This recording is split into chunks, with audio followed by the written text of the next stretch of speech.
Most chefs I work with come to me convinced they need to try harder, train more, be more disciplined. They don't. They need to find the one thing they can't see. I call them blind spots. It's a tiny habit, usually created by the fact that you work in a kitchen. It's running in the background every day, unknowingly stalling all of your progress. And from the inside, you would never know it was there. One of my clients was eating 300 extra calories every shift on the pass without ever realizing it. And another one, Sean, is 9 kilos down from when we started working together, all because we found the blind spots that were in his way, stalling his progress. So in this video, I'm going to break down what these blind spots actually look like, how they compound into seriously stalled progress, and how to fix them. So the first thing, what actually are these blind spots? And you're probably thinking, I know what my habits are, I know what I'm doing, but that's the problem. Everyone thinks that. But what most people don't realize, we are the product of our habits and behaviors. Positive habits obviously lead to positive outcomes. Negative or neutral habits lead to negative or neutral outcomes. And everyone has a routine, even if you didn't actively design one. Waking up, checking your phone, getting ready for work, that is a routine. You didn't sit down and plan it out and decide, right, this is my new routine. It just kind of happened. When a routine forms without you realizing it, that's where these blind spots come from. So it's basically a small behavior, something you do every day or every week, and it seems completely harmless on the surface of it, or you don't even realize that you're doing it. But over time, it adds up and adds up and adds up, and it has a massive effect on your results and your outcomes. It's like a tiny little leak in a boat. On day one, you don't even notice it's there. There's no problem at all. But 6 months later, the boat's sinking and you've got no idea why. So let me show you what these actually look like if you work in a kitchen. One of the obvious examples is just picking at food all day. You plate it up, service is flying, and you're just grabbing bits here and there. A few chips off the plate, a spoonful of sauce to check the seasoning, and none of it registers as eating, but it is. And across a full service, that can easily add up to several hundred calories that don't even get noticed. You do that for 5-6 shifts a week across 6 months, and then you're looking in the mirror thinking, I don't understand. I'm eating well, so why have I gained weight? Or why haven't I lost weight? That's a blind spot. And here's the bit that makes it worse. A lot of chefs that I work with will say, I barely eat anything when I'm at work. And they believe it because they don't sit down and have a proper meal. But when you actually look at what happened during service, those bites of food from the pass, those chips that you had, the picking, the tasting, the bits here and there, they did eat. They just didn't notice it. So now they get home at midnight, starving because they've not eaten anything all day, and they have a massive meal before bed. Except they have eaten during the day. They just didn't register it. So what they've actually done is eat all day and then have a massive meal before bed. And the calories stack up from both sides. And then there's caffeine. You smash in espressos or energy drinks to get through service, maybe having one at 5 or 6 in the evening before everything kicks off. And then that caffeine is still in your system at midnight when you're trying to go to sleep. So your sleep quality drops, you wake up tired, and then you need more caffeine the next day just to function properly. And it doesn't feel like a problem. It just feels like the job. You think you're just not a good sleeper. You think that's just how you are. But it's not how you are. It's those blind spots during the day that are adding up. And you don't realize that until something changes. I ran a workshop the other week on energy and recovery, and the messages I got back were all the same. People made 1 or 2 changes to their habits and how much caffeine they were having, and they couldn't believe the difference. Sleeping better, waking up feeling actually rested, more energy through service without needing those constant top-ups. And what every single one of them said was some version of, I didn't realize how bad it was. That's the blind spot in action. You can't see how bad it is from the inside. Tired but wired, not sleeping properly state just becomes your normal. And you've got no reference for what good actually feels like until you fix the thing that you didn't know was broken, and then it becomes obvious. So that's what blind spots look like and how they show up. But here's why they're actually dangerous. It's about what happens when the habit adds up over weeks and months, sometimes years. And that's the second thing I want to show you. And this is what drives people mad, because you're doing the right things, you're training in the gym, you're trying to eat well, but something's not shifting and you can't work out why. So you assume you just need to try harder, more effort, more discipline, more motivation.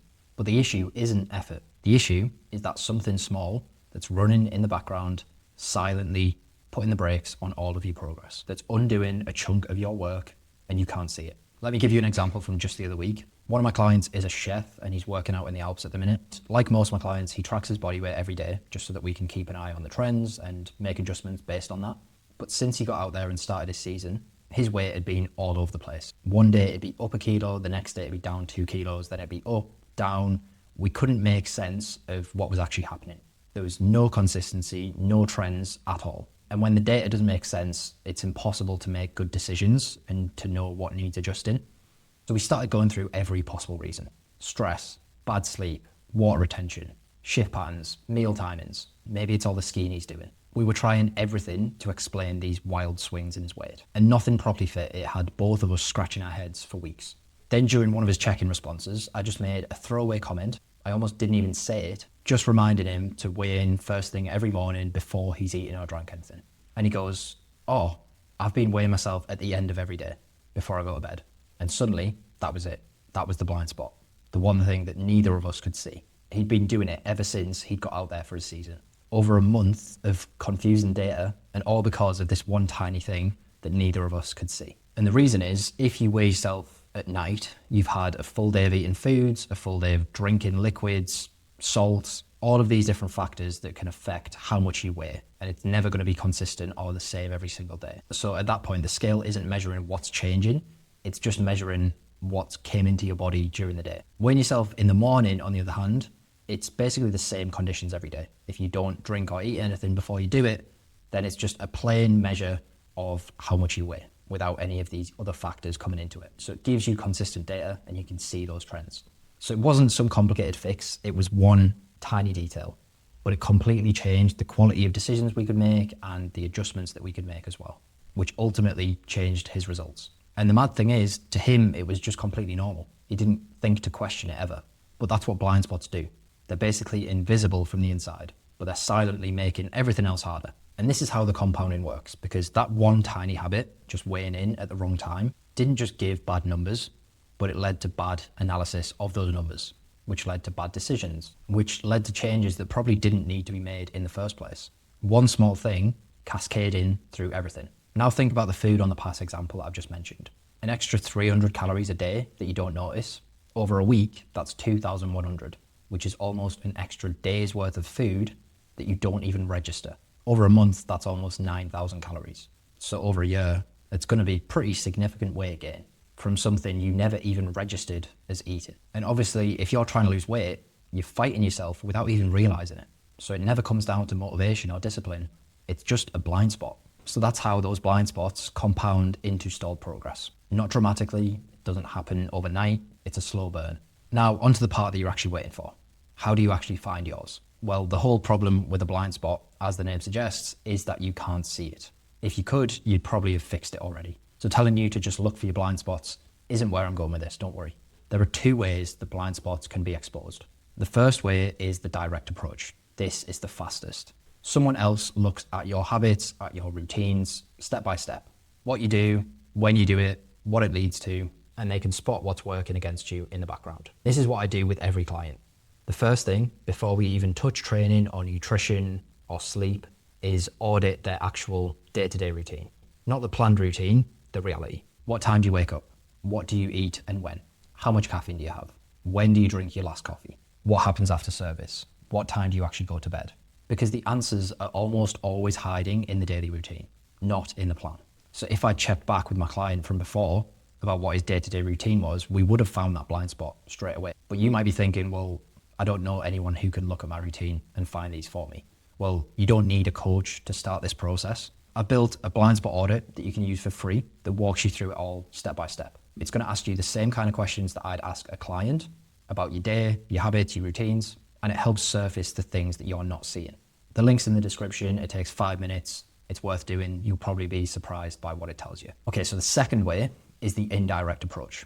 This one's slower, but it's just as powerful. And this is how we uncovered the evening weigh-ins. You basically expose yourself to new perspectives. Podcasts, videos, conversations with people who think differently to you. And what happens is you come across a random comment or a random line from someone and something clicks.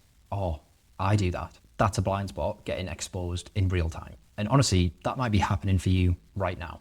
Some of the examples that I've mentioned in this video, the picking on the pass, the caffeine, the midnight meals, one of those might have landed and you're thinking, wait a second, I do that. I'm trying to lose weight and I'm not really losing weight. Maybe something's clicked. And that's the indirect approach doing its job on you. So those are your two paths. get someone or something to look at your habits directly, or keep learning, keep exposing yourself to different perspectives until something clicks. Either way, the blind spot only has power when it's invisible. As soon as you can see it, it's usually a pretty simple fix. So here's what I want you to take from this. If your progress has stalled, don't automatically assume that you need more effort. Don't assume you need more motivation or a completely different approach. You probably just need to find the one thing that you can't see from the inside. So now you know that these blind spots exist and how to look for them. But the obvious next question is, what are the other most common ones? Because in my experience working with chefs, there's 5 that keep coming up over and over again. So I made a video breaking down exactly what they are and how to avoid them. So I would recommend you go watch that one next and check yourself against those. Or you can grab the blind spot audit below. I'll see you in a bit.